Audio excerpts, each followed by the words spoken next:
Alright, it looks a little crazy. Welcome to my physical TBR cut down. Originally, I was making this as a 26 books off my physical TBR for 2026. I was doing it this way because I was planning on trying to read more books off my physical TBR.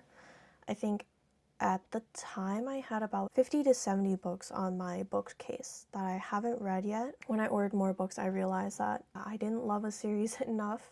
Then I should get rid of it and make room. As it stands right now, if I were to have all those books, I would not be able to fit them on my shelf. So I need to ramp up the effort to get rid of those other books.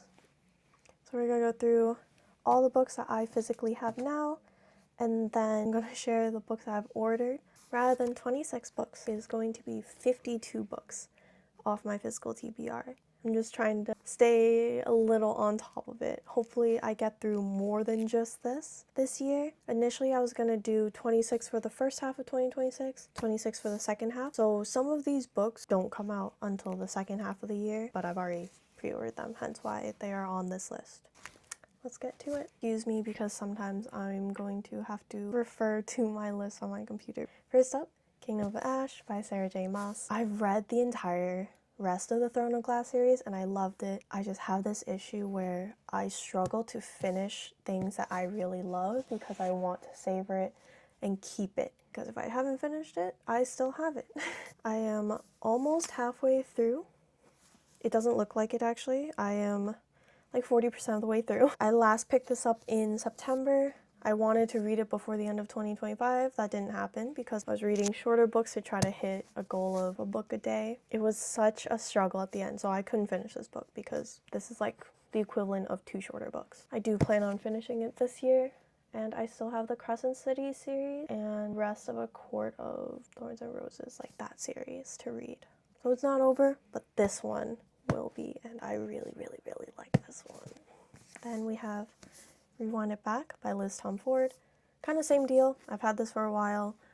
I love the Windy City series. It was one of the first series that I read when I started getting back into reading like a year and a half ago. I want to get through this year so that I can get one more book off my TBR, and I know I'm gonna like it because I like the others. The Songbird and Heart of Stone by Carissa Broadbent. I've learned that it's like 3 duologies for the Crown of Nyaxia series. I really like the first 2. Then at this point, I've already made a Last Now Next and talked about this book briefly, but this is Stepsister by Jennifer Donnelly. I love fairy tale and whatever retellings. This was really good, even though it was like kind of a drag to start because it was kind of gory in the beginning where she cuts off her toes to fit it in the glass slipper. The rest of the book is very, very interesting to me. It shows a lot of character growth. There's other powers at play. It was just really good. It is on my physical TBR for 2026. Since I haven't edited it yet, I'm just re-recording it, so there are going to be some books that I have read since I first recorded it. The Family Upstairs by Lisa Jewell. I was recommended this, so I'm going to read it. I love thrillers, as long as they're not super scary, but I get like startled and like scared easily. I love listening to true crime too. I listen to it when I go to sleep. I think I've read 1 or 2 books by Lisa Jewell, and I found them enjoyable. Burning Daylight by Emily McIntyre. Romeo and Juliet retelling. Ugh. Emily McIntyre just writes a very easy to read book. This was about 500 pages and it flew by. I didn't expect it to. It was so good. We have The Women by Kristen Hanna. I read it. I didn't like it that much. I think because I had super high expectations and it was just quite long. I felt halfway through she's already coming back home from the war, so half of it's at the war, half of it is back home and dealing with the aftermath and the trauma of it, and I feel like that's a really important story to tell. However, I do wish that there were multiple points of view in this story. I felt just the story being told from Frankie's point of view was what made it feel like it was a drag, and I would have liked to see maybe the other nurse's point of view or like a Vietnamese character's point of view. I think that would have been important. Rose in Chains by Julie Soto. Not Another Love Song and Forget Me Not. I really like those. This is, I believe, a romantasy because I like the way that she writes, I have high hopes and I think I will enjoy this. I believe Evermore is the second book in the series that's coming out this year, and I haven't pre-ordered it. As you'll see, I did not have that kind of self-control for every single book, unfortunately. The Berry Pickers by Amanda Peters. I believe this is a mystery and I was recommended this. It's a little over 300 pages. I anticipate it to be a very quick read. I just haven't gotten around to it, but I will. The Never List by Jade Presley. I think the cover is beautiful.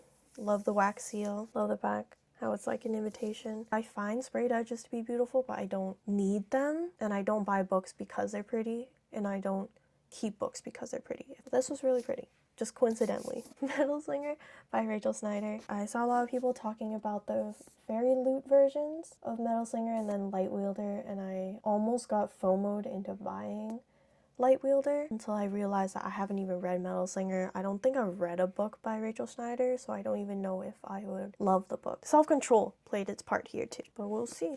If I like this, then I might regret that decision. Nightingale by Kristen Hanna. Whenever I see people talk about Kristen Hanna and they state their favorite book by her, it's usually The Nightingale. So I have very high hopes for this one. Our Infinite Fates by Laura Stephen. The idea, the premise of this, I talked about this in my Last Now Next as well. It was so interesting. It's about the two main characters who find each other in every single life in multiple timelines, and then they have to kill each other before their 18th birthday. The last 20% was so disappointing. It just felt like insta-love, even though it doesn't pick up from the beginning of their story. That's more revealed like near the end, their origin. But it still felt like insta-love because from the get-go, it's just, oh, I love you. I'm so sorry I have to do this.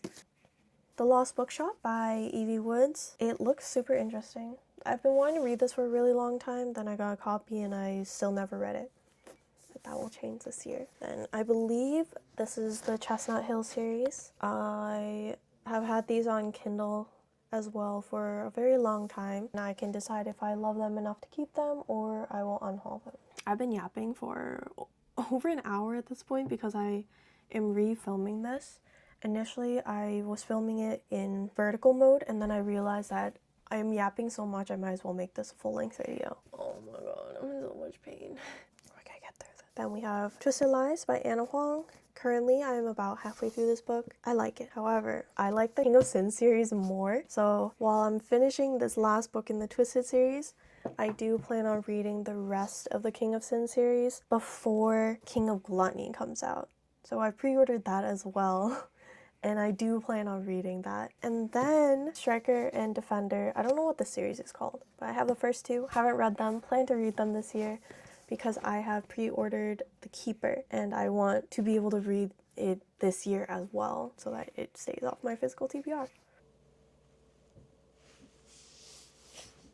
This is part 2, the continuation of my 52 off my physical TBR for 2026. I am refilming this, 1, out of laziness because I don't want to edit the photos onto the video, and 2, because I received the books now after a month. So we're gonna go through the remainder of the list. The rest of the books that I will be throwing up in the video are pre-orders which haven't come out yet. First up is Your Knife, My Heart by K.M. Morinova. I have not read anything by this author. I know nothing about this series, but I bought it, so I'm gonna read it. It's under 300 pages. I could do this and make myself feel good. Then the next up, it's the Gold Rush series by Elsie Silver. We have Off to the Races, The Front Runner, A False Start, A Photo Finish. I read this one, Off to the Races, and I was not a huge fan. I'm gonna read at least one more, and if I don't care for that, I am going to sell the series. And I'll probably still finish it because I don't like having incomplete series unless it's really bad. Next up, The Wild Boys Duet by Sarah Kate. I thought I read a lot of them, but then I saw her backlist, and it's a lot more than I read or heard of. This has Gravity and Freefall. My library didn't have these two books, and eventually I want to read them, so I ended up getting this.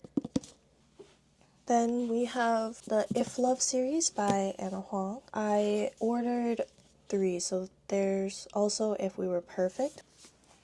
And then I ordered the last one. I do not believe that I already read this a while ago, so not included, but I do have it. If the Sun Never Sets, If Love Had a Price. Finally, we have the Sugar Lake series. by Emily McIntyre. I haven't read any of this. I assume it's just contemporary, whereas all of the Emily McIntyre books I've read are retellings, which I really liked. They're a little hefty. However, Emily McIntyre books always go really quickly for me, so I'm not worried.